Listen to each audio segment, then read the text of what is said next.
principalmente en el principio de beneficencia. El objetivo del modelo principal es proteger la salud del paciente y garantizar el mejor tratamiento posible, incluso cuando el paciente no tenga suficiente conocimiento para decidir adecuadamente. El médico busca el mayor beneficio terapéutico y la recuperación del paciente. ¿Cuál es el rol del médico? El médico debe evaluar la enfermedad, determinar el diagnóstico, decidir el tratamiento más adecuado, indicar al paciente qué debe hacer para mejorar su salud y actuar como autoridad profesional en su conocimiento científico. ¿Qué debe hacer el paciente? Confiar en el criterio del médico, seguir las indicaciones médicas, tener, en este caso, poca participación en la toma de decisiones y su papel es principalmente aceptar el tratamiento indicado. ¿Qué ventajas hay con este método? Permite tomar decisiones rápidas en situaciones críticas. Es útil cuando el paciente no puede decidir por sí mismo y facilita la acción médica inmediata en emergencias. ¿Qué desventajas hay con este método? Puede limitar la autonomía del paciente. El paciente puede sentirse excluido de las decisiones sobre su salud. Existe el riesgo de imponer decisiones médicas sin considerar valores personales del paciente. Como ejemplo clínico, pusimos que un paciente llega a emergencias con hemorragia y pérdida de conciencia. El médico decide realizar una transfusión sanguínea inmediata sin consultarle al paciente debido a la urgencia presente. Aquí se aplicaría el modelo paternalista, porque el médico toma la decisión para evaluar y, en este caso, para salvar la vida del paciente. ¿En qué situaciones se aplica? Se utiliza cuando el paciente está inconsciente, cuando existe una emergencia médica, cuando el paciente no tiene capacidad de toma de decisión y el tiempo para reducir es muy limitado. El modelo paternalista fue durante muchos años el modelo dominante en la práctica médica, aunque actualmente se promueve una mayor autonomía del paciente. Este modelo sigue siendo importante en situaciones críticas donde el médico debe actuar rápidamente para proteger la vida y salud del paciente. ¿Se entiende? ¿Tienen con el entendido? Un paciente llega a emergencias con hemorragia y pérdida de conciencia, que sería lo principal. Al tener pérdida de conciencia, obviamente el paciente no puede tomar decisión sobre sí mismo. Entonces, el médico le decide realizar una transfusión sanguínea por la pérdida de sangre o por la hemorragia que sufre, y con esta transfusión sanguínea inmediata no se le consulta al paciente lógicamente, pero se lo hace debido a la urgencia médica que se necesita. Ahí se puede aplicar este modelo donde el médico toma esta decisión inmediata para salvar la vida del paciente. Pero ahí es entendible, ¿no? Porque el paciente está inconsciente. O sea, el actuar del médico, ¿qué es? Salvar la vida siempre. Si el paciente no tiene familiar y está inconsciente, uno como médico puede tomar las voluntades del paciente, como si fuera el paciente. Pero ¿qué pasaría si ese paciente, en el ejemplo que es su compañero, estaría despierto? Y el médico, en su rol de médico, en este método paternalista, le indica hay que transfundir sangre sí o sí, independientemente de que el paciente por ahí le refiere que es testigo de Jehová y que no acepta transfusión. Y el médico, a pesar de lo que dice el paciente, lo que indica el paciente, la decisión del paciente, insiste y indica transfusión fuera de la aceptación del paciente. Ahí estaríamos hablando del paciente médico que está actuando sin respetar uno de los pilares, que es la autonomía del paciente. El paciente puede decidir lo que quiere, se puede rechazar la transfusión y el médico tiene que ver otras opciones terapéuticas para intentar salvarle la vida bajo la responsabilidad ya del paciente. Entonces, si es que el paciente o el médico entrara en ese ámbito, cambiamos de método, ya no sería un método paternalista. ¿Se entiende, chicos? ¿Sí? Ya, ahora el otro grupo 2. Al otro grupo 1 no lo va a recibir su Martín Salida.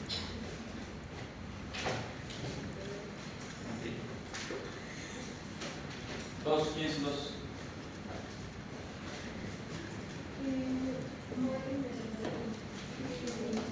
¿Cuál? Dos o de tres. El informativo del 2. Ya igual.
porcentajes de éxito y complicaciones, permitiendo que el paciente elija la que mejor se adapta a sus planes personales y intervenir en la elección.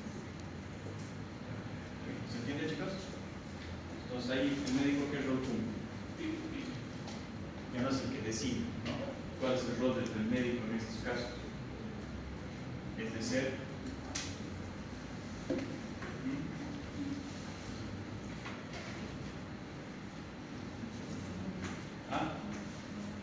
puede ser como su título dice, ¿no? Informarnos, ¿no? Da a conocer, pero no es que da a conocer directamente lo que él quiere o dirige la información hacia lo que el médico quiere, cosa que pasa muy seguido. Por ejemplo, los médicos cirujanos, ¿qué les conviene al médico cirujano? ¿Qué le conviene económicamente? Operar, ¿no? Siempre le va a convenir operar que hacer un tratamiento farmacológico médico. ¿Por qué? Porque gana menos. Entonces puede ser el médico que dé información, pero la información va a ser sesgada, va a ser información dirigida hacia qué, hacia lo que él quiere. En cambio aquí la compañera nos ha dado tres opciones, ¿no? En el caso de una litiasis renal, ¿no? Ha dado tres opciones: una quirúrgica, una mínimamente invasiva con litotripsia y otra farmacológica expectante, ¿no? Obviamente cada una de estas opciones van a tener sus beneficios y sus riesgos, ¿no? Quizás unas sean más beneficiosas que otras, pero se le está informando al paciente. Entonces ahí el paciente va a poder decidir, puede preguntar cuánto cuesta la cirugía, 10.000 bolivianos, cuánto cuesta la litotripsia, 8.000. Y el tratamiento farmacológico y expectante, ¿cuánto va a valer? 200 bolivianos. Entonces va a depender de las opciones del paciente, ¿no? Las tres opciones son válidas. Quizás la litotripsia sea la mejor opción, ¿no? Pero por ahí por costos el paciente no puede tomar, ¿no? Quizás el tratamiento farmacológico no sea 100% efectivo, pero quizás se pueda hacer la prueba con el tratamiento médico expectante, espera ver 2 o 3 semanas. Si no hay mejoría con el tratamiento, el paciente recae, se complica, entonces ya la indicación cambiará, ¿no? ¿Será quirúrgica o será por litotripsia? ¿Se entiende, chicos? ¿Se entiende? Entonces, nosotros como médicos informamos dentro de lo que científicamente está comprobado, obviamente, para que el paciente pueda decidir. ¿Está bien? La tercera, el interpretativo es el tercero. ¿Quién toca? 3.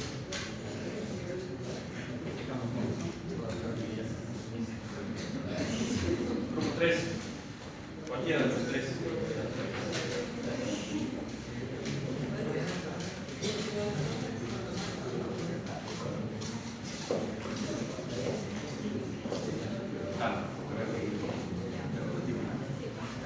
Escuchen, chicos. El modelo interpretativo se basa en la idea de que la enfermedad no solo tiene un significado biológico, sino también personal y social para el que la padece. Este modelo busca comprender cómo el paciente interpreta su enfermedad, cuáles son sus creencias, valores, temores y perspectivas, y cómo eso influye en su forma de enfrentar el problema de salud.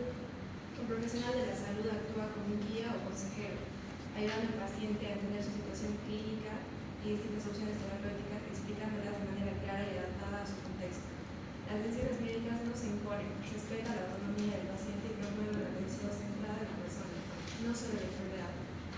Como ejemplo, una mujer diagnosticada con diabetes mellitus de tercera edad, el tratamiento incluye cambios en la dieta, ejercicio y uso de medicamentos. Sin embargo, la paciente durante la consulta lo toma como una vida llena de restricciones y tiene miedo de perder su independencia en sus hábitos. ¿Ya? ¿Se entiende? Siguiendo el modelo interpretativo, el médico no se limita al tratamiento, sino a explicar sus opciones y dar alternativas para que pueda seguir el tratamiento. ¿Similar? ¿Parecido al anterior? ¿O no? ¿Sí? ¿No? ¿Es similar al informativo? Tiene algo de parecido, ¿no? Pero es un poco más relacionado a la parte ética, a la empatía y a ver y poner en la balanza el tipo de paciente, ¿no? El ejemplo que vos vos has dado es cierto, ¿no? El tema de la diabetes, yo creo que lo más complicado de la diabetes para el paciente es el cambio de dieta, el cambio de vida. ¿A quién le va a gustar que le quiten el azúcar? Y lo mismo pasa con los pacientes cardíacos, ¿no? Con insuficiencia cardíaca, imagínense comer sin sal. ¿Ustedes podrían comer sin sal? El asado a la parrilla. ¿Quién podría comer sin sal? Es complicado, ¿no? Entonces, hay circunstancias que nosotros podemos informar a los pacientes, podemos explicar, pero la interpretación o la decisión al final del paciente es netamente de ellos, porque respetamos los pilares que hemos dicho de autonomía en nuestro paciente.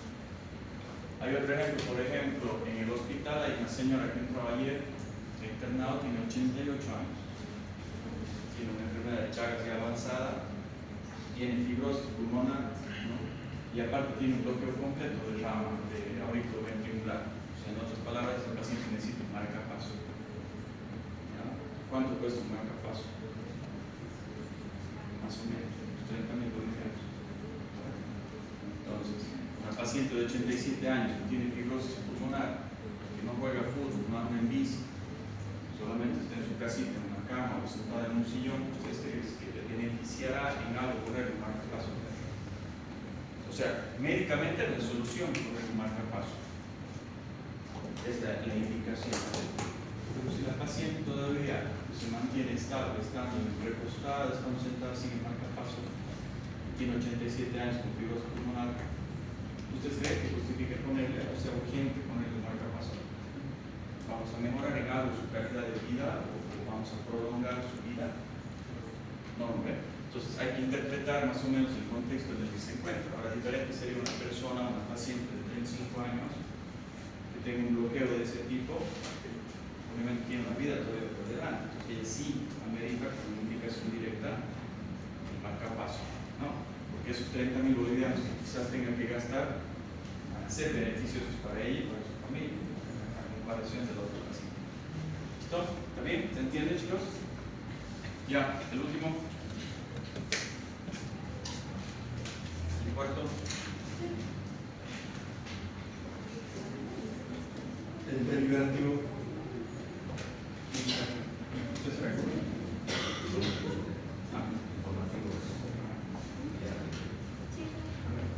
Escuchas, compañeros. Modelo deliberativo. Este modelo de relación médico-paciente es aquel en el que el médico no solo brinda información técnica y decide solo, sino porque dialoga efectivamente para ayudar al paciente a deliberar sobre qué opción es la mejor según sus posibilidades, valores, creencias y prioridades. En este modelo, el médico actúa como un orientador o consejero, explicando las alternativas diagnósticas o terapéuticas según sus riesgos y beneficios, costos, y ayudando al paciente a reflexionar sobre cuál se ajusta más a su realidad y al proyecto de vida que tiene. La decisión final se toma de manera compartida, respetando la autonomía del paciente, pero con una participación activa, ética y responsable del médico, que puede sugerir la opción que considera más adecuada desde el punto de vista clínico y moral. Un ejemplo es una persona mayor con hipertensión. Nosotros como médicos podemos ayudarle a tomar la mejor decisión económica, ya que las pastillas pueden ser demasiado costosas y muchas de las personas mayores solo perciben un sueldo de su jubilación. Entonces, para que esa persona siga con el tratamiento y no lo deje, hay que aconsejarlo y hay que decirle cuál se ajusta más a su realidad. Ya, ¿se entiende? Son muy parecidos los últimos tres, ¿no? Pero ¿cuál es la diferencia de este último, el deliberativo? Porque en los dos anteriores, en el informativo y el otro, es más, juega un rol más importante el paciente, ¿no? Es netamente autonómico, el paciente es al final el que toma la última palabra. Pero acá el médico vuelve a tener un poco de un rol importante, ¿no? No solamente de informar y dar opciones, sino de que el médico decide, ¿no?, cuál puede ser la mejor opción, ¿no?, que le beneficie y que sea beneficiosa también para el paciente. Es la idea, pero sin salirse de los lineamientos científicos, ¿no? Entonces, el médico aquí decide si en la actualidad, en la diabetes mellitus tipo 2, el medicamento de primera línea que que ha bajado a la metformina, la diabetes tipo 2, es la dapagliflozin. Es un medicamento que se demostró científicamente que protege el riñón y el corazón a la larga de los daños que produce la diabetes. Entonces, el médico cree que lo necesario es utilizar ese medicamento en relación a la metformina.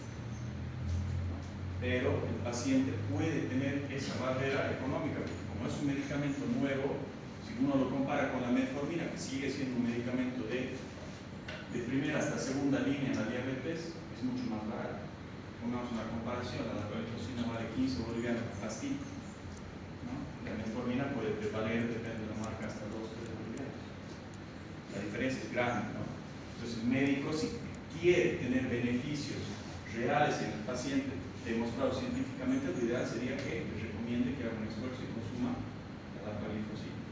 Pero se entendería y no se cerraría el concepto del médico a que si el paciente no puede, es mejor que consuma la metformina a que no consuma ningún medicamento, ¿no es cierto? ¿Y a qué se inclinará el médico? A reforzar un poco el tema dietético de los hábitos en el paciente diabético, ¿no? Reducir el consumo de azúcar, por ahí actividad física, bajar el peso, etcétera, etcétera, para que sea un coadyuvante y que sea mejor o más efectivo el tratamiento con la metformina. ¿Listo? Pero ahí el médico todavía vuelve a tener un rol más importante que el que tenía en el informativo y en el interpretativo, ¿no? ¿Se entiende, chicos? Entonces, ¿qué método ustedes utilizan? ¿Ustedes cuatro?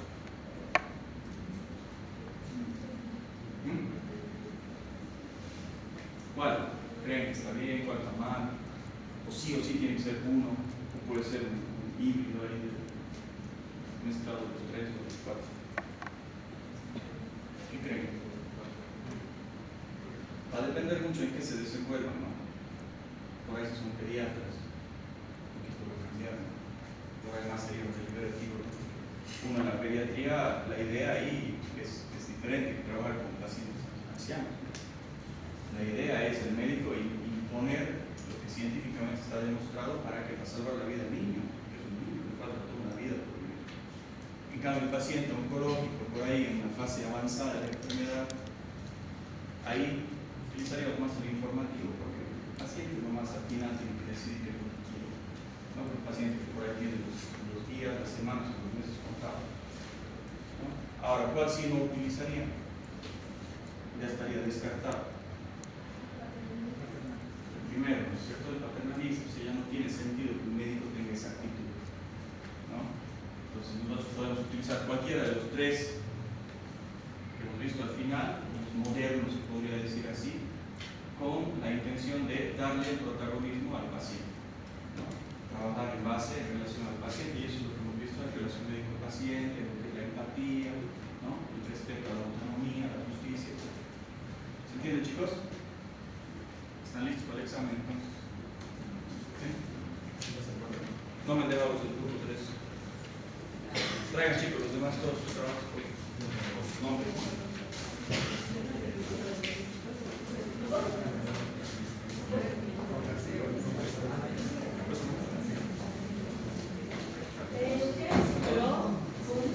Bueno, chicos, sigamos.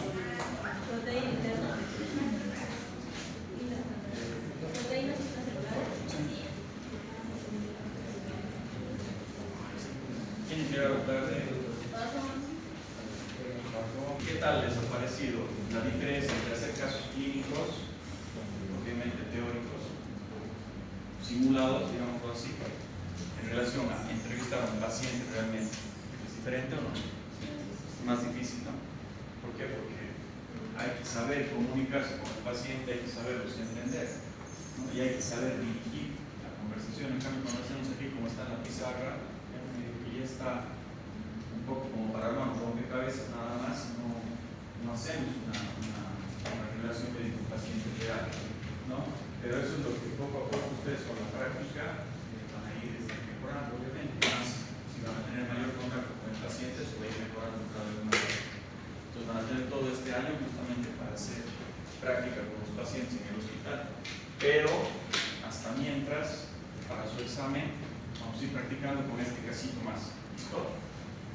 ¿Qué hemos identificado? Lo que han estado haciendo ustedes en en sus grupos en el hospital no están haciendo de forma cronológica la redacción, ¿no? Están saltándose de un lado al otro, ¿no? El primer grupo de ayer martes, ¿quién es el grupo 1? De ustedes. Ustedes, por ejemplo, ya han hecho mucho mejor en relación a sus compañeros la redacción de la enfermedad actual, ¿no? Pero eso, como les he dicho a todos, es cosa de práctica, ¿no? Y depende del paciente. Hay pacientes fáciles, ¿no? Puede ser que le tocó un paciente fácil a sus compañeros, por eso es más fácil hacer la enfermedad actual. En cambio, la pacientita que les ha tocado a Ríos esta mañana, creo, la abuelita, ¿no? Era mucho más difícil de entender. Entonces ahí se complica un poquito, pero eso es lo que, como les digo, poco a poco van a ir aprendiendo. ¿Listo? Entonces, a ver, ¿qué más? ¿Qué otro error más hemos identificado? ¿Quién se acuerda? En los síntomas, el motivo de consulta, no están poniendo los síntomas secundarios, ¿no? Eso acuérdense que es necesario poner el motivo de consulta los síntomas secundarios. Y comenzamos la redacción de la enfermedad actual con el síntoma principal. Luego ya seguimos en la parte de la redacción al final del síntoma, que es lo que acompaña al síntoma principal, lo redactamos. ¿Listo? Ahora, ¿qué más? El tema de los términos médicos. Eso, bueno, poco a poco van a ir adquiriendo más conocimiento en base a lo que vayamos avanzando en la semiología. Y también lo que les explicaba esta mañana es que cuando ustedes ya vayan conociendo los síntomas como tal, se van a ir dando cuenta cómo se clasifican, qué características tienen, y entonces va a ser más fácil para ustedes poder redactar o poder hacer las preguntas que corresponden a cada síntoma para poder hacer la enfermedad actual. Entonces, chicos, ¿se ve desde allá? Fondo, si no, acérquense. Hagamos este casito clínico. ¿Listo? Tratemos de redactar de forma cronológica con las preguntas que hemos visto. Son necesarias responder. Entonces, filiación, motivo de consulta, enfermedad actual y antecedentes. Y me va a dar el diagnóstico final.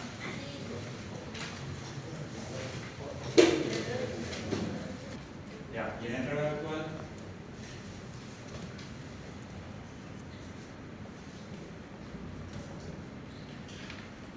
¿Qué más? ¿Qué podrían corregir? A ver, ¿quién acaba? A ver, ya, dale. Bueno, enfermedad actual. Motivo de consulta y enfermedad actual. Motivo de consulta: fiebre, escalofríos, cefalea, mialgias, dolor muscular, no es. Enfermedad actual: paciente femenina de 28 años refiere un cuadro clínico de 4 días de evolución caracterizado por presentar fiebre de inicio insidioso acompañada de escalofríos. También presenta cefalea holocraniana junto a mialgias generalizadas y dolor a nivel retroocular. Además presenta anorexia y el paciente refiere automedicación con paracetamol obteniendo una mejoría parcial en su sintomatología. Ya, muy bien. Entonces, ¿qué era? ¿Insidioso a qué se refiere? Por lo colocado al final. Insidioso. Insidioso se refiere a la fiebre, que sube y baja y quedó progresando, ¿no? Hasta que se ha aumentado con todos los otros síntomas.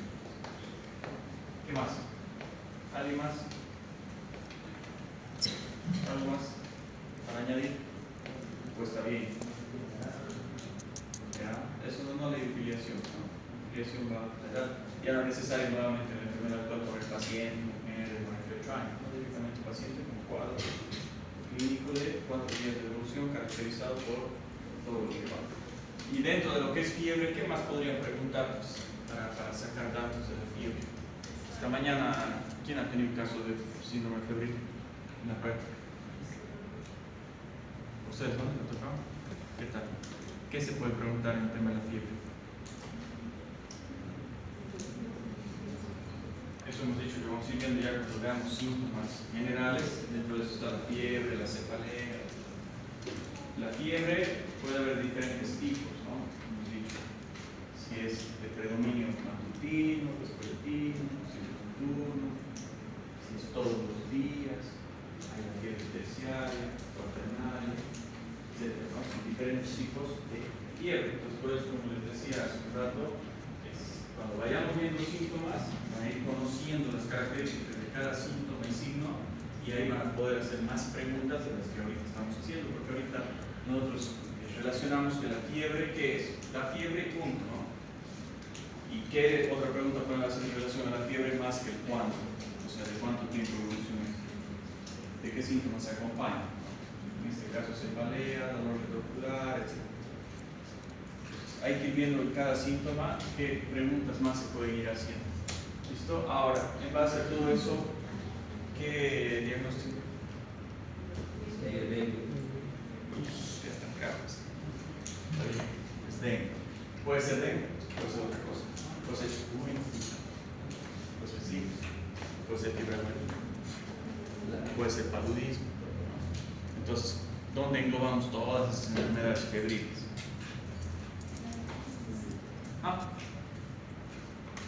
Esta mañana, ¿qué hemos dicho?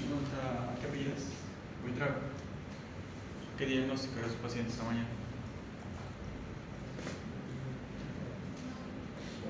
Ríos. La paciente tenía que ser operada de la vesícula. ¿De ustedes era la fiebre? Ya. ¿De quién era la fiebre esta mañana? Es un síndrome febril. Hemos dicho que nosotros en la parte de semiología reducimos síntomas y síndromes. Hay que tener muchos datos y muy bien específicos como para dar nombre y apellido a una enfermedad, como se ha dicho ustedes, sus compañeros, dengue, ¿no? Pero bueno, con la experiencia y eso, el dolor retrocular, las características de la mialgia, etc., una de las primeras sospechas, dentro de las sospechas, va a ser dengue, ¿no? Pero un diagnóstico semiológico más adecuado para evitar cometer errores, síndrome febril. Porque ¿qué tendríamos que hacer al tener un diagnóstico presuntivo de síndrome febril? ¿Qué estudios hay que hacer? Ya, incluso hasta H1 podemos pensar, H1N1, hasta COVID incluso, ¿no? Entonces, si hablamos de un síndrome febril, pero no tiene síntomas respiratorios, medio que no nos inclinamos mucho para H1 ni para COVID. Pero si tiene mialgias, dolor retrocular, entonces pediremos serología para dengue. Serología para dengue, pediremos para chikungunya, para zika, y la batería normal del laboratorio. Ahora, incluso una infección urinaria en la mujer puede producir todos estos síntomas también: cefalea, náuseas, fiebre, dolor de cuerpo, mialgias, escalofríos. Entonces, si hablamos de síndrome febril, estamos obligados a pedir también un examen de orina y descartar otra fuente de infección. ¿Listo?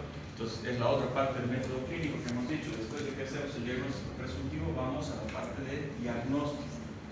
Y ahí es donde vamos a utilizar todos los estudios que correspondan y que sean necesarios. ¿Listo? ¿Se entiende, chicos? ¿Están listos ya para dar examen del redactor? Entonces, mañana vamos a dar el teórico. ¿Listo, chicos? De los 4 temas hemos avanzado. Yo no pregunto más de lo que avanzamos, o sea, de lo que vemos aquí. Y obviamente la bibliografía que se les ha dado es para que la lean. Varios me han escrito y me han preguntado si les puedo pasar las diapositivas.